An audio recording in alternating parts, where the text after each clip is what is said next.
Hey everyone, welcome into this week's video devotional series. We are continuing in 1 Corinthians chapter 4, and we're going to actually finish out the way to the end of chapter 4 this week. And so we're looking at verses 14 all the way to verse 21. And really what Paul is going to get at in this section is a question of authority. And, maybe you hear that word authority and you have a certain feeling or certain emotion coming into your mind in that moment, because we all have thoughts about authority, and some of us are okay with it. Maybe you call yourself a rule follower. Some of us are really like seething with hatred because we just despise authority. We think that authority is evil and terrible and should be fought at every level. And here's the thing. When we think about authority, we have a tendency to think about like the worst possible examples of authority. We think about really what we would call authoritarianism or dictatorships. When we think about authority, these people who control and dictate your life, not because they love you, not because they care about you, but simply because they want to control you. And what Paul is talking about in this section has nothing to do with authoritarianism. Paul is not coming in here and trying to be a bully. And so as you look at your passage this week, I want you to focus even specifically on verse 15. Paul says this: "For though you have countless guides in Christ, you do not have any fathers. For I became your father in Christ Jesus through the gospel."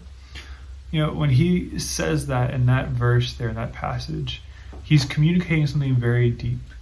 We talked about authority, and a father is an authoritative figure. And maybe you've had a great father, maybe you haven't had a great father, but the ideal father is one who is loving and compassionate and who seeks the best for you in all things. That's what Paul's communicating here. That's why Paul, I'm saying, is not trying to be a jerk or a dictator. He is trying to be a loving father to the Corinthians.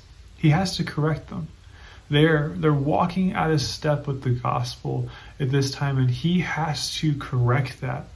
But he doesn't want to do it like a brute. He wants to do it like a father who loves his child and wants to see the best for his child. And so I want you to kind of think about this as you read this really kind of short section of scripture this week. I want you to think about authority.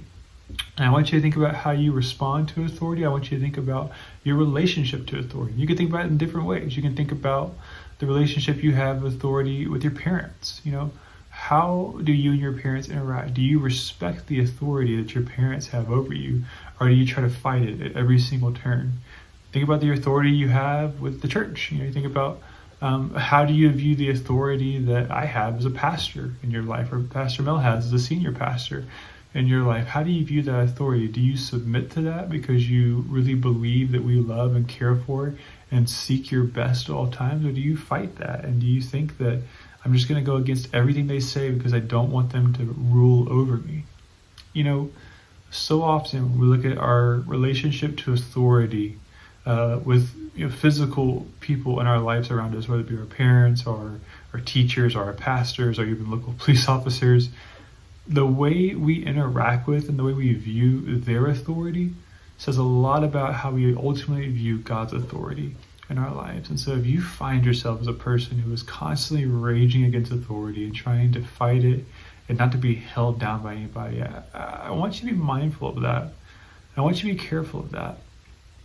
At the end of the day, the Christian life is a call to live under the authority of God.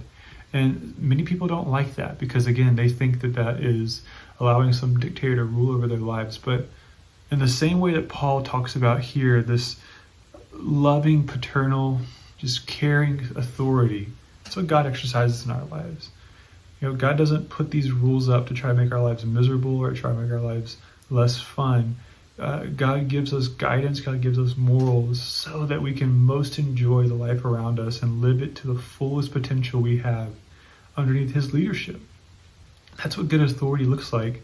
That's what the authority that Paul is talking about in this chapter here looks like. And so, again, this is a lot about authority, and we'll talk a lot about our interactions with and our beliefs about authority on Wednesday night in discussion group. And I hope you can join us, maybe even for the first time. I really hope you would consider joining us for that Zoom conversation. It's probably one of my favorite times of the week, getting to sit and talk with y'all and hear your thoughts and hear how you're dealing with the scriptures as we've walked through 1 Corinthians. But I invite you, if you haven't so far, to come join and be a part of that. It's a fantastic time. I don't think you'll regret it at all. So if you want more information about that, feel free to email me, have your parents text me, kind of thing. I'm easy to get a hold of, but we want you to be there. And so hope you have a wonderful rest of your week. I hope you enjoy your time reading 1 Corinthians chapter 4, verses 14 through 21. I hope it's a blessing to you, and I look forward to seeing you on Wednesday.